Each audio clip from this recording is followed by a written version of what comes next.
come to the bold analysis, there's some 4 politicians from Mount Kenya that have been strong Rigathi Gachagua allies, and majority of them come from Nyeri. And so I will narrow down to 2. One of them is Nyeri Governor Mutahi Kahiga, and the other one is Nyeri Senator Wahome Wamatinga. Wahome Wamatinga, in the last general election, was facing stiff competition from NAK Kenya candidate Kabando, and there's also someone called, I think, Duncan Maina, who was also to vie on the same UDA ticket, but Wamatinga was actually handed over the ticket through the direct influence of the Deputy President, Rigathi Gachagua. But in a shocking U-turn, he was actually captured, and someone shared with me a video with translations about Wamatinga in really shockingly defending Uhuru Kenyatta and asking Mount Kenya region that they can think of anything, but they don't have to attack or rather demean the former president Uhuru Muigai Kenyatta.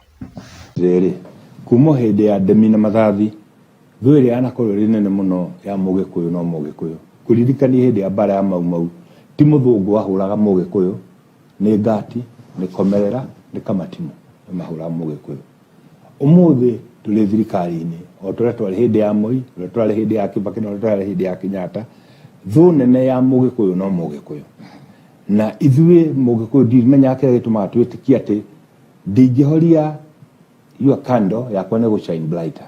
It is not true. Njoke njuge Mugikuyu harĩa tũkinyĩte no nginya tũmenye mbogo itirĩ ciarĩ hamwe nĩ kwendana iria hamwe nĩ kũnyitanĩra. Nĩ ngwenda kũririkania andũ arĩa mararia rũthiomi rũrũ ndĩraria bũrũri ũyũ tũtiendetwo wanathikĩrĩria kwanakinya handũ gũkerwo 42 against 1. Yes. Kaundu kau kana karo kari bũrũri ũyũ twanakinya handũ tukahatĩrĩrio na nĩkĩo rĩu ndoiga president ũcio ũrarĩ ho Uhuru Muigai wa Kenyatta rekei tũmũhe gĩtĩo ona tũngĩriganĩrwo nĩ ũndũ ũngĩ arekire tũtikariganĩrwo 207 tũrĩ hatĩka-inĩ mũndũ ũrĩa warũgamire na nyũmba ĩno itũ akiuga ihe Mũgĩkũyũ ndakũragwo rĩngĩ nĩ Uhuru Muigai wa Kenyatta. Ũmũthĩ tũngĩrora mũndũ ũrĩa ũrĩ mũng'ethanĩro ũgwĩtwo Raila Amolo Odinga manyitane no ikarire gĩtĩ nĩo matũhũrire ta kĩndũ gũkua kĩrĩo na njĩra rũrĩrĩ ndamũthaitha mũtikariganĩrwo nĩ ũguo mũtikanariganĩrwo nĩ ũguo na nĩkĩo rĩu ndauga wa ithaka rĩrĩa tũranĩrĩra ũhoro wa mathirĩ ithuĩ andũ a nyũmba ya Gĩkũyũ na Mũmbi tũtikanĩrĩra na kanua kanene gĩtũmi nĩ atĩ project iria nyingĩ Uhuru wa Kenyatta aratigire oya aratigire kũndũ kũrĩkũ kũndũ gũkũ kwĩna barabara cia Mau Road kilomita 572 Mau Road. Mbeca icio ciatigĩtwo cia kombo rĩu tũngĩthiĩ kwanagĩrĩra tũkiuga gwakombirwo tũtikũrĩha rĩ ithuĩ andũ arĩa mara-affectwo nĩ ithuĩ andũ ya Gĩkũyũ na Mũmbi kagwaci karĩa tũratigirwo twaumbĩkĩrwo nĩ Uhuru Muigai wa Kenyatta kagwaci ka mwana wa mũciĩ ona korwo nĩ mathirĩ arakombire tũrĩhe tũkirĩte tondũ mathirĩ tũkũrĩha bũrũri wothe no project ile kũndũ kũrĩkũ ciĩgũkũ. And there are things he has said in that interview. I want you to listen to that first. He said there that even them Kikuyus who are in government, they are being fought by fellow Kikuyus. You know, if they're being fought by fellow Kikuyus there, number 2, the defense of Uhuru Kenyatta signals the change of tone in Mount Kenya. Because over time, the ground has not been so much cool or rather friendly for some of these Tugeges. And what this shows clearly is that there is a change of tone. These are the fellows that used to call Uhuru Kenyatta all sorts of names. And again, Wamatinga is one of the leaders that I still really believe they are political. They follow the shadow. They would actually want to use the shadow of the Deputy President Rigathi Gachagua, who comes from the region. That do not come probably as a shocker, the praise, because someone was actually telling me that at one point, reminding me that at one point, the deputy president said he wants to mend ways with former president Uhuru Kenyatta.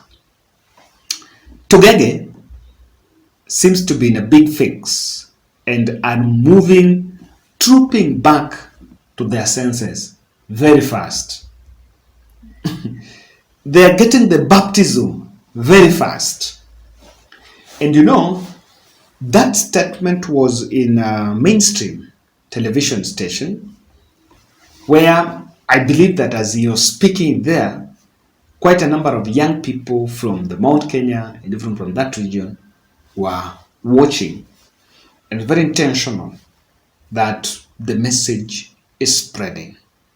Someone was telling me that the message spreading is clear that Uhuru is not a bad man as we had believed or as we had even had thought.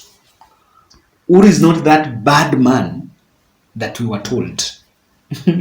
that's what that's what people are actually in agreement with. That as much as we believed Uhuru is a bad man and we bought all those stories, Uhuru is not that bad man. So I want to explain to you why Tugeges are in a fix and they're making that U-turn. Kindly, if you're watching our videos for the first time and you have never subscribed, I want to humbly request you to subscribe. We are heading to 60,000 subscribers. Now that great milestone, I would want us to achieve it before the end of January. We can only do better. We can only achieve it by you confirming your subscription.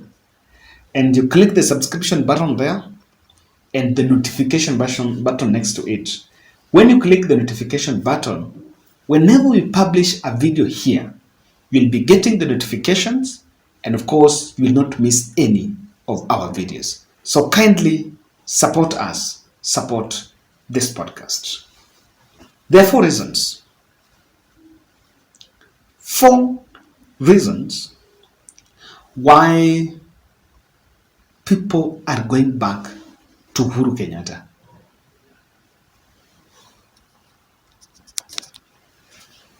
Four reasons. I don't know which ones do they?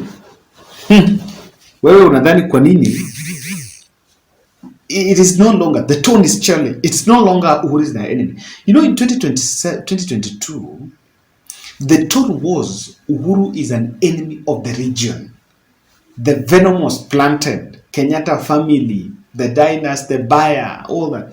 But the tone has to change. And again, the world has a way of neutralizing or humbling people. The same people that were opening their mouth, their lips, telling voters that Uhuru is bad, the world is humbling them. That it is the same people going back to the voters, telling them that, look here, Uhuru is not that bad as we thought. Uhuru is a good man. Number 1, there is a fear, the failed godfather in Rigathi Gachagua. So people are orphaned. Everything politician wants is my political godfather. He wants to have someone who calls his godfather. And that godfather was supposed to be the deputy president, Rigathi Gachagua. So Rigathi Gachagua has failed to be that godfather. So, you know, at the end of the day, and for some reasons, you will not blame them. Rigathi he's not that godfather, to say the truth. He's not going to be the political godfather. If you look at even his popularity and bit of what he's been doing, I don't see. In fact, someone asked a question. Are you seeing Rigathi running something special for Mount Kenya? No.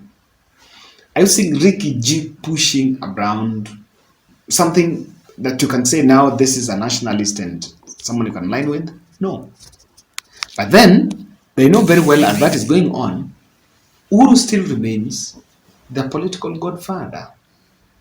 So people are just orphaned because what they were looking for in the deputy president, Rigathi Gachagua, is not there. Number two, there is a fear of losing ground to competitors for you to defend Ruto. Because you can't defend Ruto, you just have to talk good on this other side.